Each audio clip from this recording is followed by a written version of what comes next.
नमस्कार, मैं जितेंद्र चतुर्वेदी। मतांतर में आप लोगों का स्वागत है। केंद्रीय गृह मंत्री अमित शाह ने एक निर्णय लिया है और उस निर्णय के बाद से पश्चिम बंगाल से लेकर पंजाब तक आप ये समझिए कि पूरा हड़कंप मचा हुआ है। हर राजनीतिक दल अपने अपने हिसाब से इस पर प्रतिक्रिया दे रहे हैं और जो सरकार में बैठे लोग हैं वो जो ये निर्णय हुआ है उस निर्णय को लेकर उनके माथे पर परेशानी की शिकन आ गई।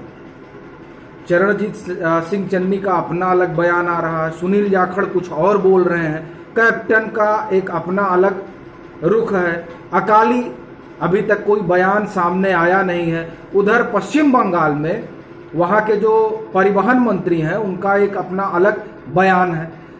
सबसे बड़ी बात यह है कि आखिर में ऐसा हुआ क्या है जिसके कारण इस तरह का माहौल बना है, एक बात। और दूसरा, ऐसा निर्णय लिया क्यों गया है, यह भी एक बड़ा सवाल है। तो जो निर्णय हुआ है उस निर्णय पर हम लोग बात करते हैं, लेकिन उससे पहले ये जो निर्णय लिया गया है ये क्यों लिया गया है, ये एक बड़ा सवाल।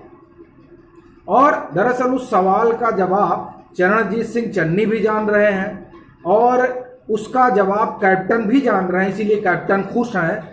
और सुनील जाखड़ जो इसके राजनीतिक मायने समझ रहे हैं वो भी इस कारण को जानते हैं, तभी वो कहते हैं कि दरअसल जो मुख्यमंत्री हैं उन्होंने तो अपना हाथ खुद काट लिया, ये गए थे अमित शाह से मिलने के लिए। आप लोगों को ये जानकारी होगी और ये तमाम उस समय सुर्खियां भी बनी थी कि पंजाब के मुख्यमंत्री चरणजीत सिंह चन्नी खुद गए थे केंद्रीय गृह राज्य मंत्री से मिलने, मतलब अमित शाह से मिलने, और उन्होंने यह कहा था कि देखिए ऐसा है कि हमारे यहाँ जो सुरक्षा है सीमा की कम से कम उसको और मुस्तैद किया जाना चाहिए। और उसकी बड़ी वजह यह रही कि आप देखिए कि सीमाओं पर जिस तरह की हलचल है उसे लेकर पहले कैप्टन अमरिंदर सिंह भी खासा परेशान रहते थे और इसके लिए वो प्रधानमंत्री से भी मिले थे जब वो मुख्यमंत्री थे और गृह मंत्री से भी मिले थे, और बाद के दिनों में भी जब वो मुख्यमंत्री नहीं रहे तब भी उन्होंने अमित शाह से, यहाँ तक कि राष्ट्रीय सुरक्षा सलाहकार से भी मुलाकात की और उनको बताया।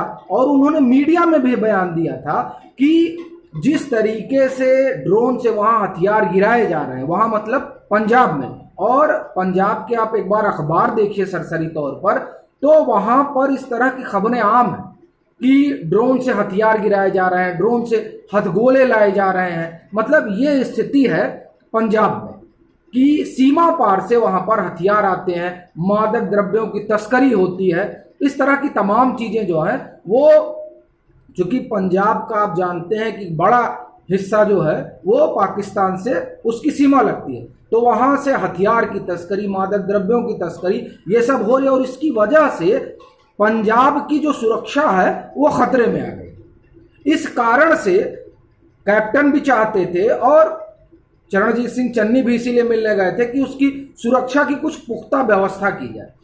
तो 11 अक्टूबर को एक अधिसूचना जारी करके गृह राज्य मंत्री ने, या आप कहिए भारत सरकार ने, पंजाब की पुख्ता सुरक्षा की। और पंजाब ही नहीं, जो सीमावर्ती इलाके हैं जहां पर ज्यादा मुस्तैदी की जरूरत है उन सारे इलाकों के लिए, उसमें पश्चिम बंगाल भी है, उसमें असम भी है और उसमें पंजाब भी है, इन इलाकों के लिए एक मुकम्मल व्यवस्था करना जो उन्होंने मुनासिब समझा, उस हिसाब से पहले बीएसएफ जो है वो सीमा से लेकर 15 किलोमीटर तक उसका एरिया होता था, अब उस एरिया को 50 किलोमीटर कर दिया गया।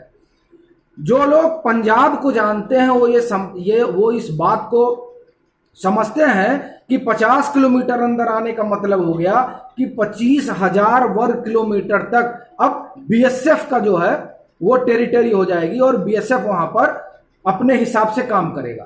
तो ये जाहिर सी बात है कि जो वहां शासन कर रहा है उसके लिए बड़ी समस्या हो जाएगी। तभी सुनील जाखड़ कह रहे हैं कि अब पंजाब पुलिस सिर्फ कहने के लिए रह जाएगी, क्योंकि कुल जो एरिया है वो 50,000 किलोमीटर का है पंजाब का, उसमें 25,000 किलोमीटर पर अब बीएसएफ रहेगी। और बीएसएफ के वहां होने से ये जो हथियारों की तस्करी है ये, और दूसरा मादक द्रव्यों की तस्करी, जैसे आप हीरोइन, अफीम, चरस, गांजा, ये एक बहुत आप बड़ा जो है हिस्सा कंसाइनमेंट का इधर से आता था। जैसा कि आप देख रहे होंगे जिस तरह एनसीबी की रेड मुंबई में चल रही है, तो एनसीबी का ये मानना है कि 2 एंट्री पॉइंट हैं, एक पंजाब और एक गुजरात।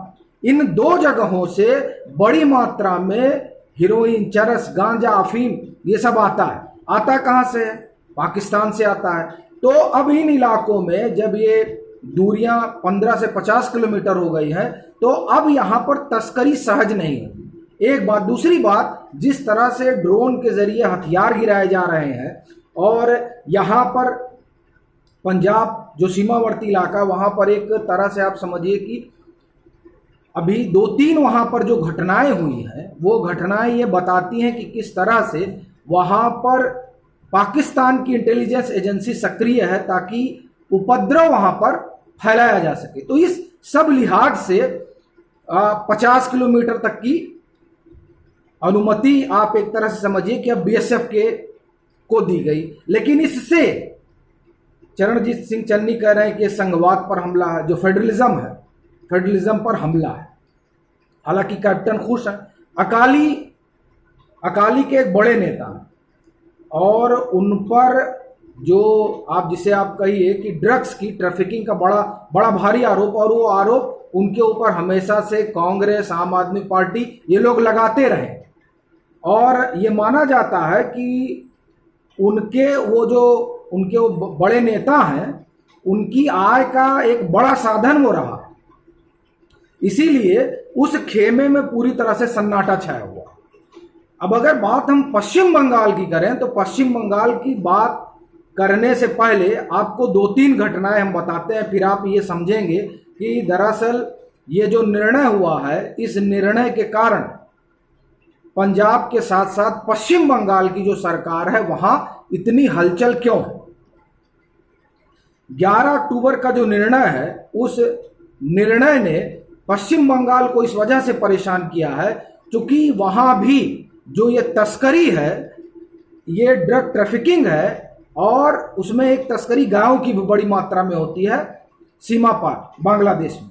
ये वहां आप ये समझिए जो भी सत्तारूढ़ दल रहा है उसकी फंडिंग का एक बड़ा जरिया रहा। अभी जो जांच पड़ताल चल रही है कई तरीके की, जिसमें सत्ताधारी दल के कई बड़े और नामचीन लोगों का नाम आया है और जिनको बार बार ईडी और सीबीआई तलब कर रही है, उन लोगों का नाम जो वहां का सबसे बड़ा तस्कर है उसके साथ जोड़ा जा रहा है। और शुभेंदु अधिकारी इस बात को लेकर कई बार कह भी चुके हैं और इस तरीके का वो आरोप भी लगा चुके हैं। तो इस वजह से वहां पर भी खासा हलचल है राजनीतिक हलकों में, और खासकर जो सरकार में। क्योंकि ये जो निर्णय हुआ है, इस निर्णय का होने से 50 किलोमीटर अंदर तक अब बीएसएफ का जो है कानून चलेगा। मतलब ये हुआ कि अगर बीएसएफ ड्रग्स पकड़ता है तो एनसीबी को बुला सकता है, वो उसका सीधा ये जुडिक्शन है। अगर हथियार पकड़ता है तो एनआईए के हवाले कर देगा। उससे पहले क्या होता था कि इन परिस्थितियों में वहां की स्थानीय पुलिस जांच पड़ताल करती थी। तो जब स्थानीय पुलिस जांच पड़ताल करती थी तो वहां पर हीला हवाली हो सकती थी। लेकिन अब सब कुछ जब 50 किलोमीटर भीतर तक बीएसएफ के पास होगा तो वो एनआईए को भी दे सकता है, वो एनसीबी को भी दे सकता है। और इससे ये बात ठीक है कि अगर राजनीतिक लहजे से देखा जाए तो बंगाल और पंजाब की जो सरकार है उनके लिए अब सिरदर्द बढ़ गया है, क्योंकि वो ये मानते हैं कि दरअसल जो केंद्र सरकार है वो ज्यादातर काम उनको परेशान करने के लिए करती है। तो अब उनकी परेशानी इस मामले में बढ़ सकती है अगर हम उनके दावों को माने तो। क्योंकि जो भी इसमें पकड़ा जाएगा, ड्रग्स पकड़ा गया तो एनसीबी ले जाएगी, हथियार पकड़ा गया तो एनआईए ले जाएगी, तस्करी हुआ तो कोई और केंद्रीय एजेंसी ले जाएगी। तो इन सारे चीजों में जब केंद्रीय एजेंसियां इन्वॉल्व होंगी तो वहां के जो लोकल लीडर है या उनको जो वहां से लोकल सपोर्ट मिलता है उस पर हमला होगा। और एक तरीके से राजनीति में जो परसेप्शन गढ़ने की कवायद होती है उसमें आप ये समझिए कि भाजपा कहीं आगे चली जाएगी। और ये जो संकट है, इस संकट के कारण चाहे पंजाब हो या बंगाल हो, वहां के सत्ताधारी दल जो हैं इसका खासा विरोध कर रहे हैं। लेकिन इसे केंद्र सरकार एक बड़ी, आप ये देखिए कि एक बड़े निर्णय के रूप में देखती है। वह इसलिए चूंकि उसको लगता है कि ये निर्णय लिए जाने के बाद से ये जो तस्करी हथियारों की खासकर और मादक द्रव्यों की जो तस्करी है उस पर खासा लगाम लगेगी। असम में भी ये जो है अधिसूचना जारी हुई है, असम भी इस अधिसूचना का हिस्सा है, वहां भी 50 किलोमीटर तक जाएगा। हाँ, ये एक चीज है कि बाकी जो नॉर्थ ईस्ट के राज्य हैं वहां भी ये अधिसूचना, वो भी इस अधिसूचना का हिस्सा है। जो लोग कम से कम ड्रग्स ट्रैफिकिंग को जानते हैं, तो ये जो नॉर्थ ईस्ट वाला इलाका है ये एक तरह से समझिए कि जिसे स्वर्णिम चतुर्भुज जो है ये ड्रग्स ट्रैफिकिंग का है, तो संभवतः इस पर भी लगाम लगाने की एक कोशिश होगी। लेकिन इन इलाकों को हम अगर अलग कर दें तो खासकर बंगाल, पश्चिम बंगाल और पंजाब में इस चीज को लेकर अब सियासत बहुत गर्मा गई है कि ये जो निर्णय हुआ है ये निर्णय जो हिंदुस्तान में फेडरलिज्म का, उस फेडरलिज्म पर यह हमला है, ऐसा वहां के सत्ताधारी दलों का मानना है। खैर, चलते हैं, फिर मिलेंगे एक नए मसले के साथ। तब तक के लिए राम।